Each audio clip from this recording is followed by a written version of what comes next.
안녕하세요. 저는 현재 서울에 거주 중인 30대 중반의 여자입니다. 어릴 적에 즐겨 듣던 라디오 채널에도 사연을 보내볼 용기를 내지 못했었는데 사람이 큰일을 겪고 나니 없던 용기도 생겨나는 것 같네요. 오늘 저는 여러분께 제가 겪은 일을 들려드리려고 합니다. 익명이라는 장치에 용기를 얻어서 말이죠. 저는 결혼을 하고자 예비시댁에 인사를 드리러 갔던 그날 파혼을 했습니다. 파혼이라고 표현하는 게 맞겠죠?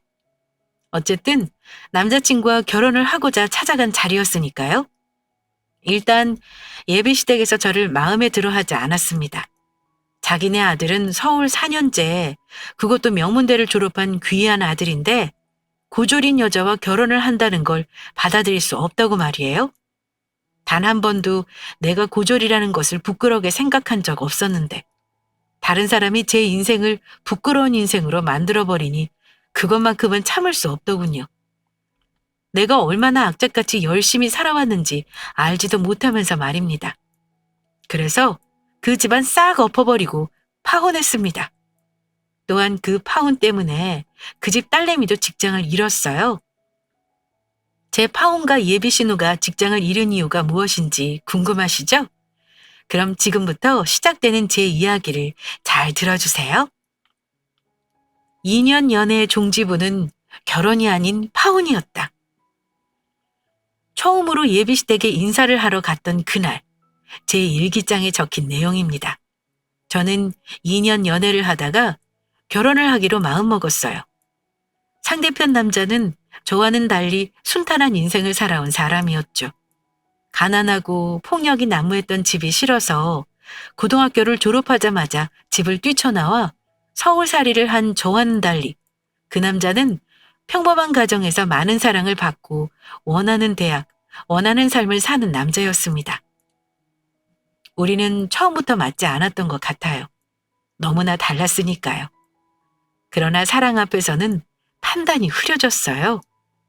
특히나 학력 같은 건 우리가 사랑하는데 아무런 걸림돌이 되지 않을 거로 생각했습니다. 자기야, 내가 집에 다 얘기해뒀어.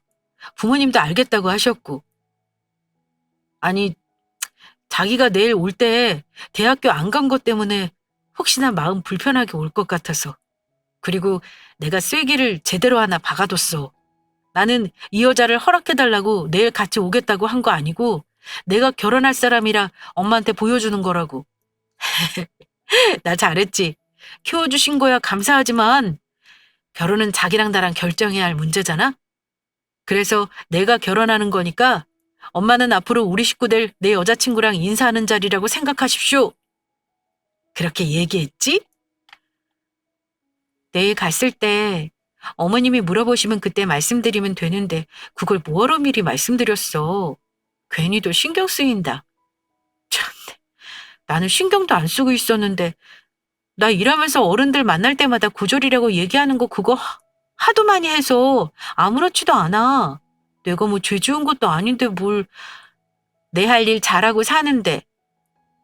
하긴 고졸이라고 얘기 듣는 어른들 10이면 그중에 9은 표정 관리 못하더라. 전쟁통도 아니었는데 왜 대학 안 갔냐고?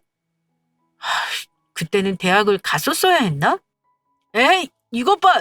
내가 그거 신경 쓸 줄 알았다. 자기야, 우리 엄마 그 시대 사람 같지 않게 되게 열린 사람이야. 그러니까 내일 올 때도 너무 부담 갖지 말고 편하게 와. 나도 자기랑 같은 생각. 고등학교만 졸업한 게 뭐 죄 지은 거야? 아니잖아. 나는 자기가 중졸 아니고 고졸인 거에 감사해. 농담! 어쨌든 자기도 나 봐서 알잖아. 내가 사람들 볼 때 편견으로 보는 사람이야? 나 그런 거 없는 사람인 거 알지? 우리 엄마도 나랑 똑같아. 그러니까 아무 걱정하지 말고 와. 괜히 생각 많아져서 밤새 뒤척이지 말고. 자기 옆에는 내가 있잖아. 제 고향은 정읍입니다. 가난하게 태어난 건 죄가 아니다. 어릴 적부터 제가 스스로에게 되뇌었던 주문이었습니다. 저희 집은 정말 가난했어요. 가난해도 화목한 집도 많았는데 우리 집은 가난하고 화목하지도 못했습니다. 늘 엄마의 울음소리, 아빠의 육지거리가 집안에서 울려 퍼졌어요.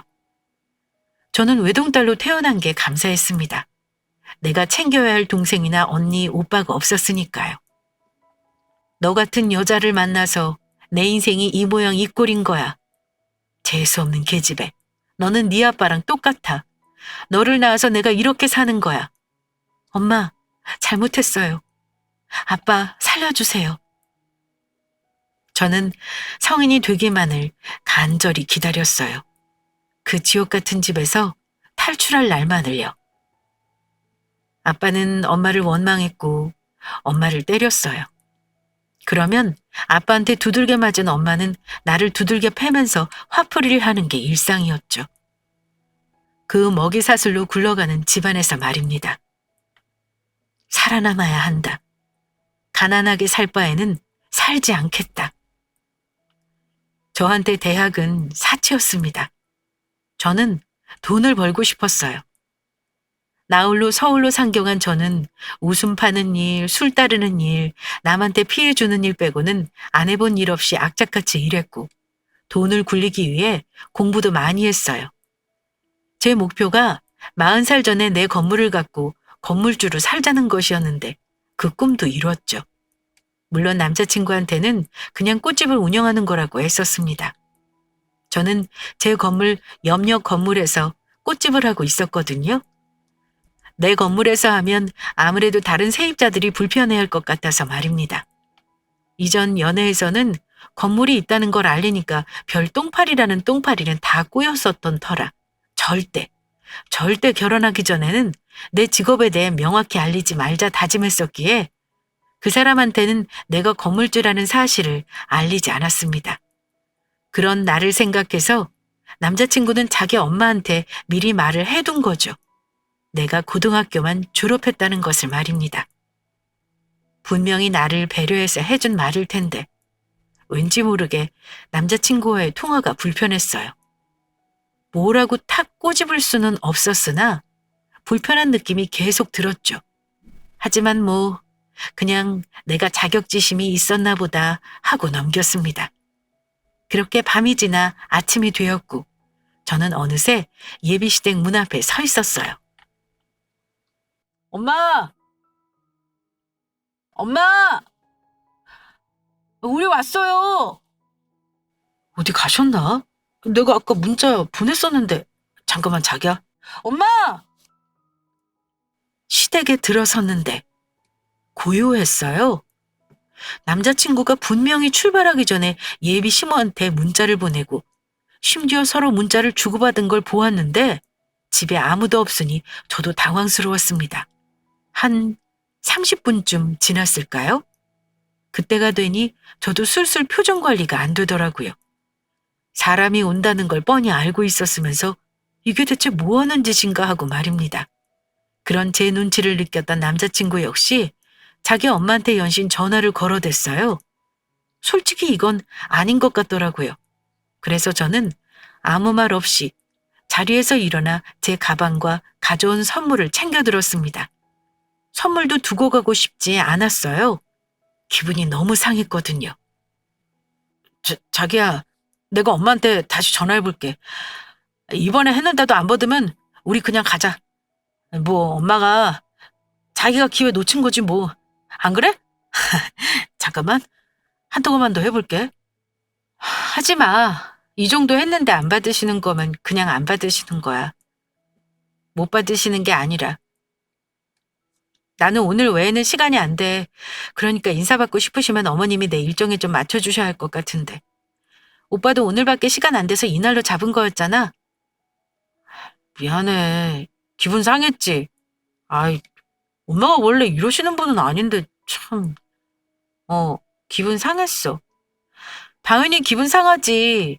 오빠 잘못 아닌 거 아는데 일단 지금 내 앞에 있는 게 오빠라서 오빠한테밖에 쓴소리가 안 나가네. 따라오지 마. 나 혼자 갈게. 괜찮아. 남자친구와 함께 나가서 이랬네 저랬네. 뭐를 얘기하고 싶은 기분이 아니었어요. 이거는 대놓고 사람을 피하는 거잖아요. 저 때부터 이거를 어떻게 해야 하나. 이 결혼을 어떻게 해야 하나 생각이 많아지기 시작했습니다. 안절부절 못하면서 저를 따라 나서겠다는 남자친구와 현관 신발장에서 실랑이를 하고 있는데 그때 문이 열리고 예비 시어머니가 집 안으로 들어섰어요. 저를 보고서는 당황한 표정은커녕 진짜로 왔네? 하는 어이없다는 듯한 표정을 지었습니다. 그 표정을 보는데 저도 어이가 없었어요. 뭐 이런 사람이 다 있지 싶었습니다. 어머머, 진짜로 왔네? 주연이 너는 엄마한테 무슨 전화를 그렇게 하니? 내가 너한테 얘기했었잖아. 나는 네가 얘기하는 거를 받아들일 생각이 없다니까는. 참네. 아가씨는 자존심도 없어요? 아이고야, 웬 선물을 이렇게 또 바리바리 들고 왔어? 어머머, 주연이 너 이 아가씨한테 말 안 했구나.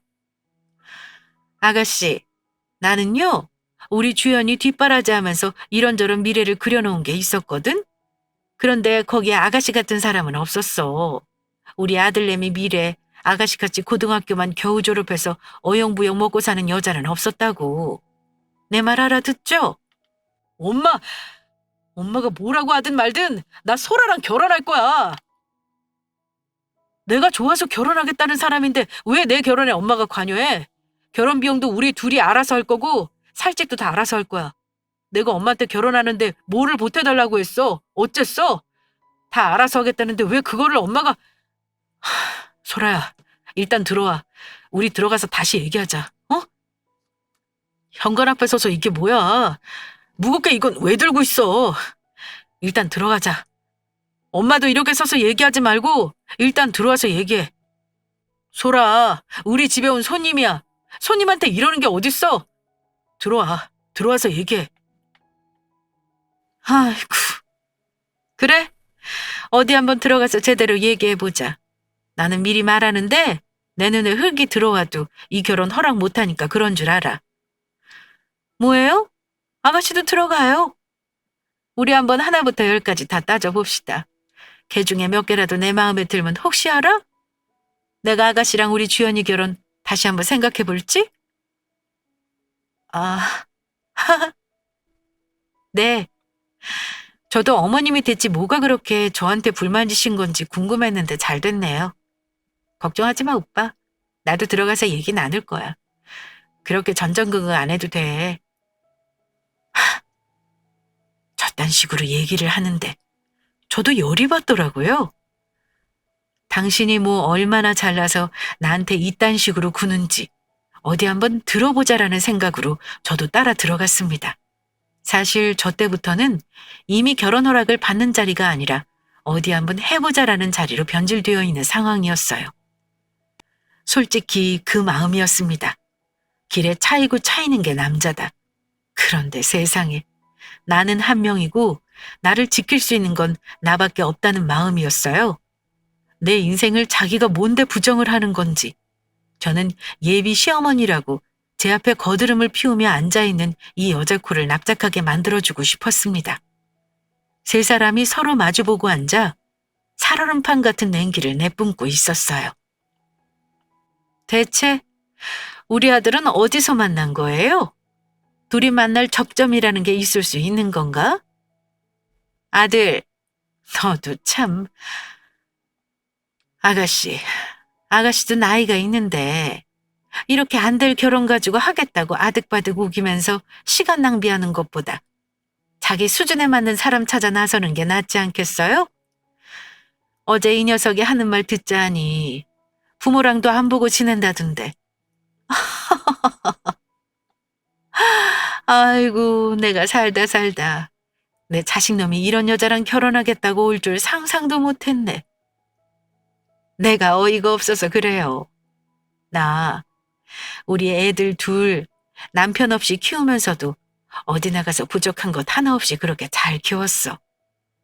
우리 애들 둘 다 명문고 명문대 나오게 했어. 내가 왜 그랬겠어? 그렇게 해야 어울리는 급이 달라지니까. 끼리끼리 만난다고. 우리 주연이 얘 서울대는 아니지만 그래도 고려대 나와서 지금 버젓이 여의도에서 일해. 어?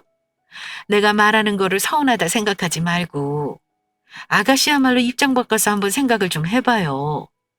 아가씨가 애지중지 가까놓은 다이아몬드가 백화점이 아니라 재래식 화장실로 빠진다고 생각을 해보라고. 그러면 그걸 그냥 가만히 두고 볼 수 있겠어? 엄마, 재래식! 됐어. 그만 얘기해. 설아야, 일어나. 나가자. 나가긴 왜 나가? 아직 어른이랑 대화가 안 끝났는데. 오빠 고려다 나온 거 맞아? 공부만 하느라 대화 예절은 못 배운 거 아니야? 어머니, 말씀 끝나셨으면 제가 이야기해도 되는 거죠? 어디서 만났냐? 제가 운영하는 꽃집에 이 사람이 손님으로 왔어요. 그러다 제가 마음에 들었다고 몇 개월을 내내 찾아오더라고요. 그래서 만났습니다. 제가 먼저 접근한 것도 아니고요. 어머니 아드님이 저한테 먼저 접근했어요.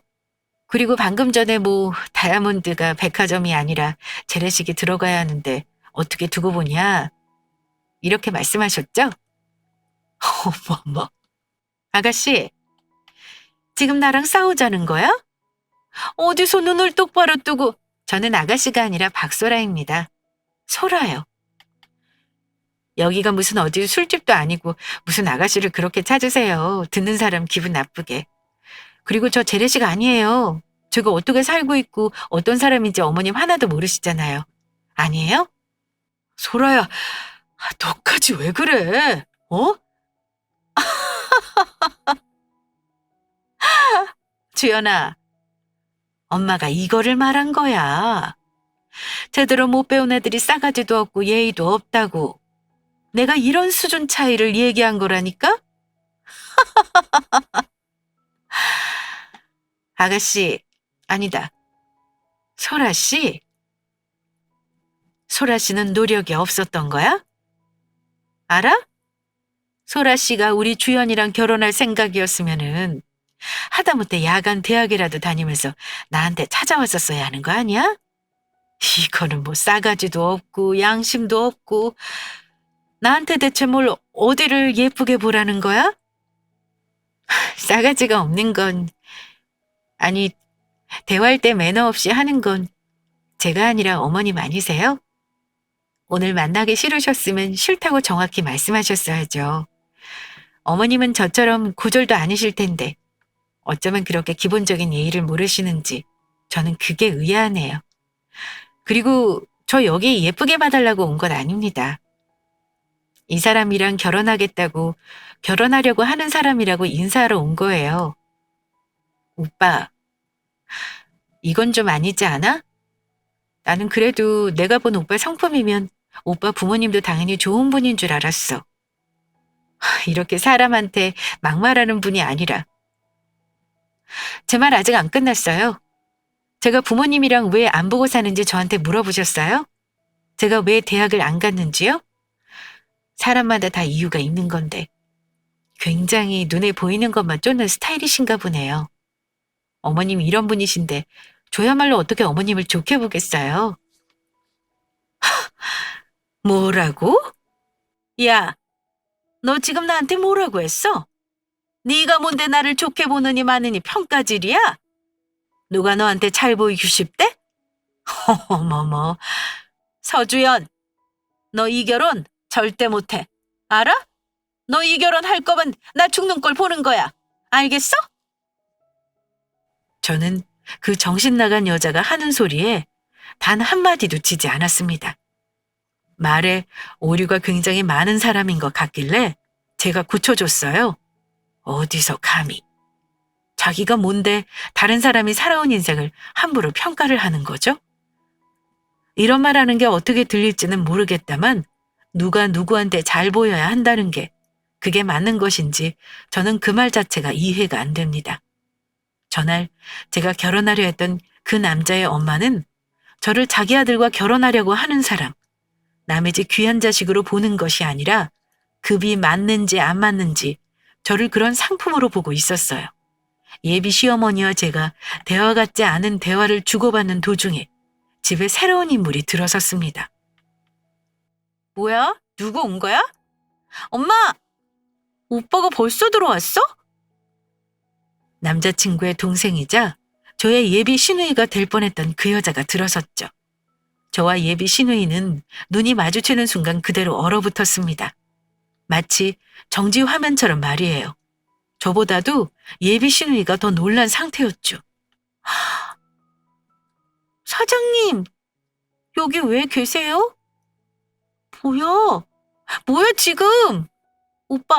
오빠가 만난다는 사람이 아니, 조 사장님이야? 정말로? 우와, 이거 진짜 말도 안 된다. 이게 대체 무슨 일이야? 아니, 정말이야? 엄마 아들이 사람 보는 이 있네. 나는 저 인간 저거 대체 누굴 만나려나 걱정하고 있었는데, 우와, 우와, 오빠, 진짜 대박이다.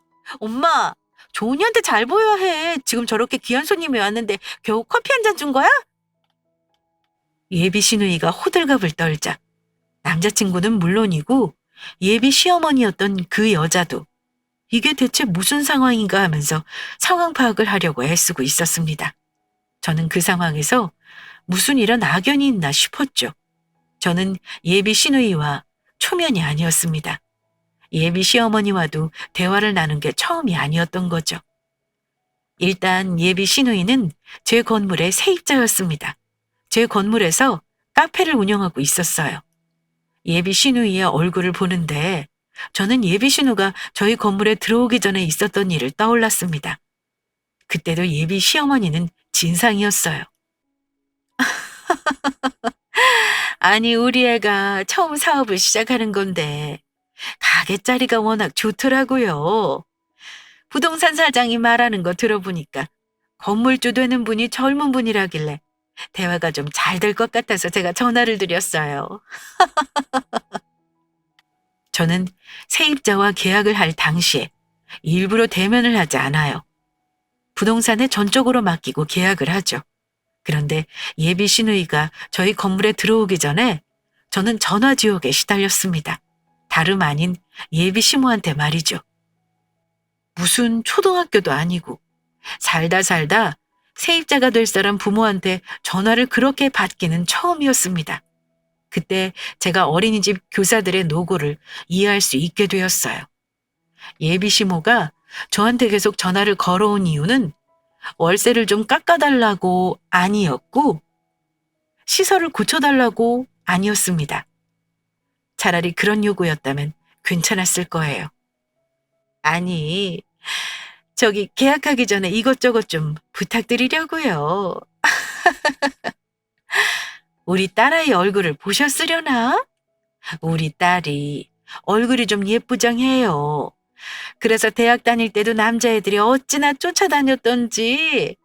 그런데 이게 여자 혼자 장사하다 보면 밤늦은 시간에 애가 마구마구 나올 텐데 애 치안이 좀 걱정돼서요. 이 건물에 뭐 범죄자나 그런 사람들이 세입자로 있는 건 아니죠? 그 주변은 어때요?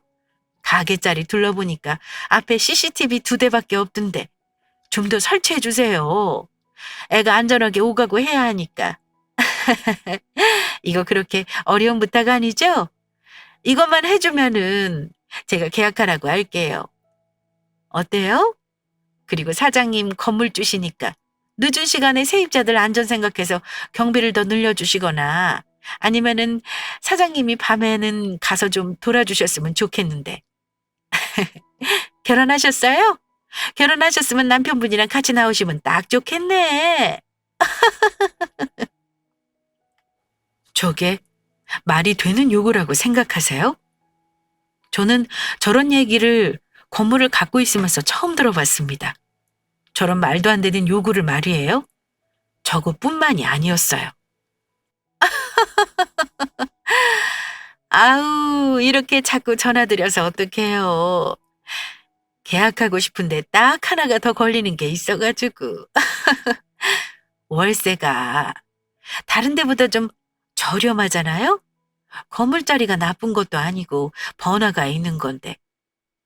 혹시 뭐 여기 가게자리에서 무슨 일이 있었던 건가 싶어서.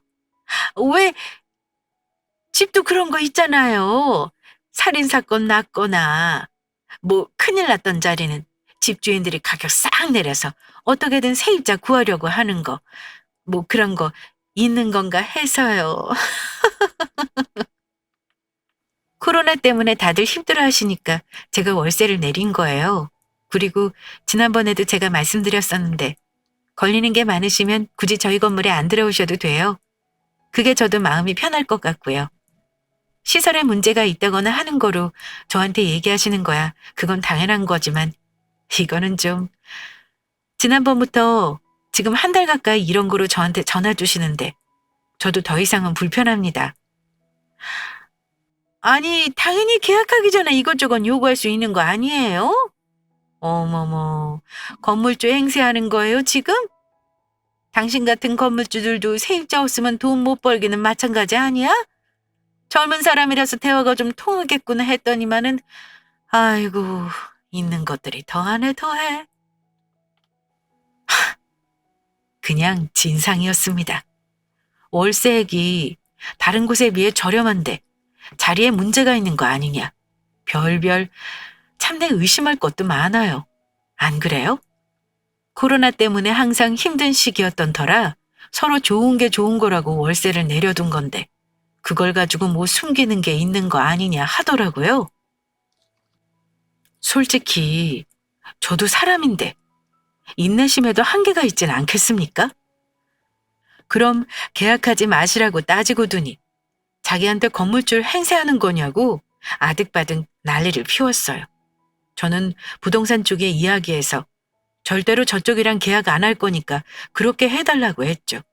그런데 예비 시누이가 가게 자리가 너무 좋다고 꼭 들어오고 싶다고 사정사정을 해서 계약을 한 상황이었습니다. 그런데 그 진상 엄마가 제가 만나고 있던 남자 엄마였네요. 참, 인연도 이런 인연이 있을 수 있는 건가요? 전생에 무슨 사이였길래 이렇게 안 좋게 만날 수밖에 없었던 건지. 머리가 지끈지끈 아파져 왔습니다. 그런 저와는 달리 예비 시어머니는 표정이 서서히 좋아지기 시작했어요. 남자친구 역시 당황스러운 듯한 표정을 지었지만 내심 좋아하는 듯한 눈치였죠. 예비 시누이는 두말할 것도 없이 건물주 올케 언니가 생기는 거냐고 폴짝폴짝 좋아를 하고 있었고요. 아유, 정신 사나워 죽겠네. 너는 기집애야. 어른들 얘기하고 있는데 뭘 그렇게 유난을 떨어? 지금 네 오빠 결혼 얘기로 중요한 얘기 하고 있구만. 아유, 아니, 주연이도 알고 있었던 거야? 지금 나만 이 상황 몰랐던 건가? 참, 사람 인연 묘하네. 우리 전에도 얘기한 적 있었지 않나? 우리 주희 가게 문제로? 아니, 그거를 왜 나한테 말을 안 해서는, 아유, 내가 지금 뭐가 돼? 미리 말을 했으면은, 아유, 내가 이렇게 신뢰는 안 했을 거 아니야. 소라야, 왜 나한테 얘기를 안 했어? 나는 도무지 이해가 안 가네. 왜 나한테 얘기를 안 한 거야? 뭐 네가 건물 있다고 하면 내가 다르게 대할까 봐 그랬던 거야? 나 지금 좀 당황스럽네. 당황스럽기는 뭐가 당황스러워.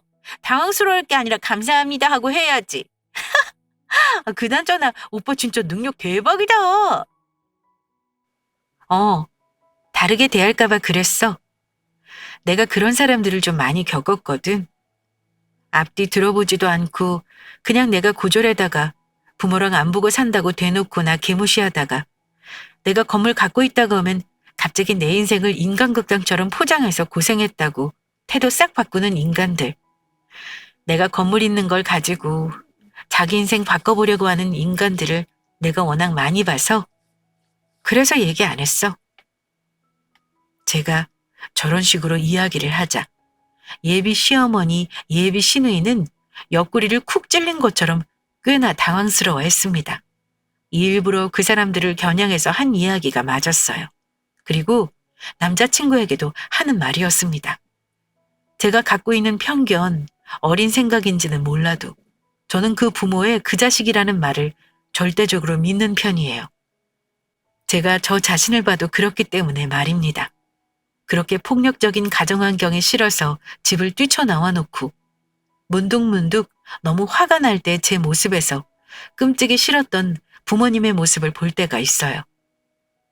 내가 죽기보다도 더 보기 싫었던 부모의 모습이 나한테 있는 거죠.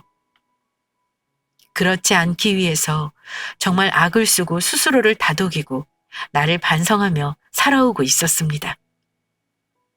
그렇다면 내 남자친구라는 사람은 엄마라는 여자가 하는 말과 행동을 보았을 때는 남자친구도 그런 사람이 아니라는 확신을 가질 수는 없잖아요. 그래서 저는 예비 시어머니를 보고 난 후 남자친구에 대한 경계심이 생겨났죠. 어쩌면 저 사람이 자기가 고졸인 거 엄마한테 미리 말했어라고 한 것도 저를 위해서가 아니라 자기 자신을 위해서 한 소리가 아니었을까라는 생각도 들었습니다. 내가 그런 사람 아닌 거는 그거는 자기가 더 잘 알잖아. 미리 말해줬으면 이렇게까지 상황이 안 왔을 텐데. 미리 말을 해줬으면 이런 상황까지 안 왔을 거라는 말이 무슨 소리야? 내가 건물주라고 미리 말 안 했으면 어머님이 나를 이렇게까지 개무시하지는 않았을 거라는 거야? 그럼 이게 지금 내가 잘못한 거라는 거네?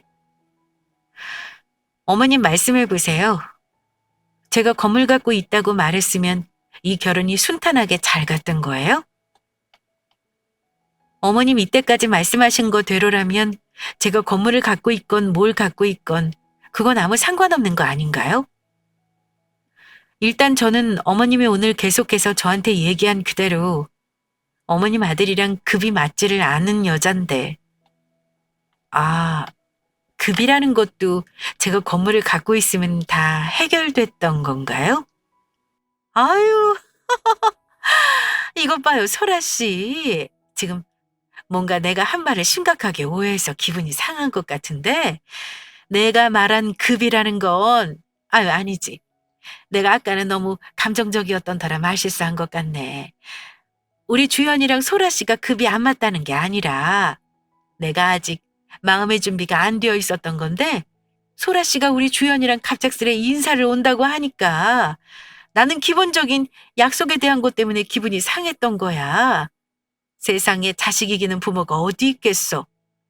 내 자식이 좋다고 하면 그래도 너희들 마음대로 살아라 하고 결혼 허락하는 거지.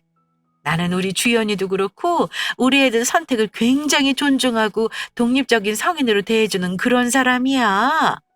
그리고 야간 대학 얘기를 한 거는 소라 씨가 우리 주연이 결혼해서 애 낳고 나면은 나중에 학부모 모임 같은 것도 가야 하고 할 텐데 애 생각해서 엄마가 야간 대학이라도 나와야 대졸 타이틀 따니까 그게 좋지 않을까 하고 얘기를 했던 거지. 아유, 이래서 우리나라 말이 어렵다니까. 나 참, 같은 말을 해도 이게 아다르고 어달라서 얘기하는 사람 마음이 그대로 전달이 안 돼. 소라 씨, 이제 좀 오해가 풀렸어요? 내 말, 무슨 뜻인 줄 알죠? 젊은 나이에 그 정도로 돈 벌었으면 어느 정도 사업머리가 돌아가는 사람일 테니까, 응? 말인지 방귀인지. 저 여자는 자기가 하는 말이 무슨 소리인지 알고나 짓거린 것이었을까요? 하루가 지난 것도 아니고 한 달이 지난 것도 아닌데 불과 몇 분 전까지만 해도 자기 아들을 똥통인 제가 끌고 내려 들어가는 것처럼 몰아붙이면서 그렇게 사람을 무시하더니만 그렇게 자기 수준에 맞는 사람 만나라고 사람을 무시하더니 참네. 제가 건물 갖고 있다는 걸 알고 나자 저런 식으로 자기가 했던 말을 싹 바꾸는 게 아니겠어요? 남자친구라는 사람이 했던 말에서도 그 사람이 어떤 속내를 갖고 있는 사람인지 알 수 있었습니다. 진작 말했으면 상황이 이렇게까지 안 되지 않았겠냐. 저 말이 뭐겠어요? 그놈도 자기 엄마랑 같은 생각을 갖고 있었다는 뜻 아니겠습니까? 자기 엄마한테 저처럼 표현을 안 했을 뿐 그 사람도 결국에는 자기 엄마와 같은 생각을 가진 사람이었던 거죠. 글쎄요. 어머님이 오늘 저한테 내내 말씀하셨던 것처럼 저는 대학 문턱도 못 밟아본 사람이라 이 말했다가 저 말했다가 하는 어머님 그 대화 방식을 이해를 못하겠네요. 어머니 말씀대로 그냥 제 수준에 맞는 사람 만나서 결혼하는 게 좋을 것 같아요. 저는 이렇게 돈 가지고 사람 금 나누는 장르랑은 수준이 맞지를 않아서요. 이 결혼은 없던 거로 하겠습니다. 오빠 미안해. 아무리 생각해도 나랑 오빠네 집안은 수준이 안 맞는 것 같아. 내가 원했던 시댁에 비해서 수준이 너무 떨어져. 오빠도 오빠 엄마 말대로 오빠 수준에 맞는 여자 만나서 살아. 그게 서로한테 좋겠다. 이것도 도로 가져갈게. 저는 수준이 이런 집안이랑은 수준이 맞지 않아서 결혼 못하겠다고 하고 그 집을 나왔어요. 시댁이라고 인사하러 간다고 제일 좋은 것들만 골라서 사간 선물도 그대로 들고 나왔습니다. 그런 인간들한테 제가 번 돈으로 산 선물을 주고 싶지 않았거든요. 당신네들과 수준이 안 맞아서 결혼 못하겠다라고 한 제 말이 예비 시어머니한테는 꽤나 충격이었던 모양이죠. 그전같이 제 말에 반박도 못한 채 우물쭈물 서 있기만 했습니다. 남자친구는 자기 집을 나서는 저를 붙잡으려 뒤쫓아 나왔고요. 제발 자기랑 얘기 좀 하자고 뭔가 오해가 있는 것 같다면서 남자친구는 끈질기게도 저를 뒤쫓아왔어요. 그 와중에 제 머릿속에는 안전이별이 퍼뜩하고 떠오르는 게 아니겠어요? 저도 그때 제가 왜 그런 생각이 든 건지 어이가 없었습니다. 저렇게 깽판을 치고 나온 와중에 안전이별을 떠올리다뇨. 끊임없이 나오는 뉴스가 거의 다 헤어지자는 통보에 앙심을 품고 전 연인에게 해를 가했다. 뭐 이런 내용이어서 그랬었나 봐요. 안전하게 살아야겠다는 생각에서 말입니다. 그래서 일단 자리에 멈춰서서 얘기를 마무리 짓기로 했어요. 완전히 끝내기 위해서 말입니다. 소라야, 너 그렇게 하고 가버리면 어떻게 해? 어? 우리 엄마가 너한테 말실수한 거 그거 우리 엄마도 많이 미안해하고 있어. 너 그렇게 나가버리고서 엄마 때문에 내 결혼이 어그러진 것 같다고 울고불고 난리도 아니야. 일단은 너 마음 얼마나 상했는지 그거 내가 모르는 거 아니니까. 일단 마음 좀 추스르고, 어? 추스르고서 다시 엄마한테 인사드리러 오자. 이렇게 헤어지는 게 말이 돼? 오늘 우리 결혼 허락받으려고 온 거잖아. 그런데 이렇게 말도 안 되게 갑작스럽게 헤어지는 게 어디 있어? 어? 너무 감정적으로만 생각하지 말고. 오빠 어머니가 나한테 말 실수했다고? 오빠, 우리 말은 바로 하자. 오빠 어머니는 나한테 말 실수했다고 생각하시는 게 아니야. 말 실수했다고 절대로 생각 안 하고 계셔. 어머님이 정말로 나한테 말 실수했다고 치자. 그럼 어느 정도 하다가 나한테 사과를 하고 말을 다르게 했었어야 하는 거 아니야? 사람이 실수하면 사과를 해야지. 어머님이 나한테 사과를 했어? 아니면 뭐 말을 다시 고쳐서 하기를 했어? 나 지금 전혀 감정적이지 않아. 내가 아까 그 자리에서 감정적이었으면 진작에 깽판치고 나와버렸어. 나 지금 굉장히 이성적이야. 이성적으로 생각해보니까 이 결혼하는 순간 내 인생이야말로 재래식 화장실에 잠겨버릴 것 같아서 결혼 안 하겠다고 한 거야. 그게 대체 무슨 소리야? 너랑 내가 결혼을 하는데 왜 네 인생이 그렇게 돼? 너 나 못 믿어? 아까도 내가 내내 엄마한테 뭐가 됐든 간에 너랑 결혼할 거라고 하는 거 그거 못 들었어? 너도 들었잖아. 들었지. 들었어. 나도 오빠만 믿고 결혼하려고 여기까지 온 거였는데 아까 오빠 말하는 거 들어보니까 내가 판단을 잘못했던 거더라고. 뭐 진작에 얘기했으면 상황이 달라졌을 거라고? 결국 오빠도 오빠 엄마랑 똑같은 생각을 하고 있었던 거야. 내가 건물이 있으면 그걸로 고졸인 것도 다 커버할 수 있고 내가 우리 엄마 아빠랑 인연 끊고 사는 것도 커버할 수 있겠다 싶었던 거지? 내 말이 틀려? 나는 있잖아. 오빠가 그 말만 안 했어도 오빠랑 결혼해보려고 했을 거야. 그런데 오빠가 그 말 하는 순간 우리는 그냥 끝났어. 그러니까 우리 좋게 헤어지자. 헤어지고 서로 수준에 안 맞는 사람들 만나서 결혼하든 연애를 하든 하자. 내 말 무슨 뜻인지 알지? 오빠 고려다 나온 사람이잖아. 머리 좋은 사람. 내 말 이해했으면 더 이상 붙잡지도 말고 찾아오지도 말고 연락도 하지 마. 나 오빠랑 깔끔하게 헤어지고 싶어. 똑똑한 놈이긴 했나 봐요. 제가 저렇게 이야기를 하자 그 자리에 서서 저를 쫓아오지도 저를 붙잡지도 않더군요. 그렇게 저는 파혼을 했습니다. 시누이가 될 뻔했던 그 여자는 제가 아무것도 하지 않았는데 자기가 가게를 정리하고 나갔어요. 뭐 저야 고맙죠. 더는 그 집안 사람들과 엮이지 않아도 되니 말이에요. 제 파혼 스토리는 여기서 끝이 납니다. 뭐 그 당시에는 내 인생이 서럽기도 했지만 그런 생각은 잠시뿐. 지금은 오히려 그날이 제 인생을 구원해준 날이라고 생각하며 감사하게 여기고 있어요. 똥통 집안에 묶일 뻔한 나를 구한 날이라고 말입니다. 이렇게 이야기를 털어놓고 나니 속이 시원해지네요. 그럼 여러분도 사이다 가득한 하루를 보내시길 바라며 이만 글을 마칩니다.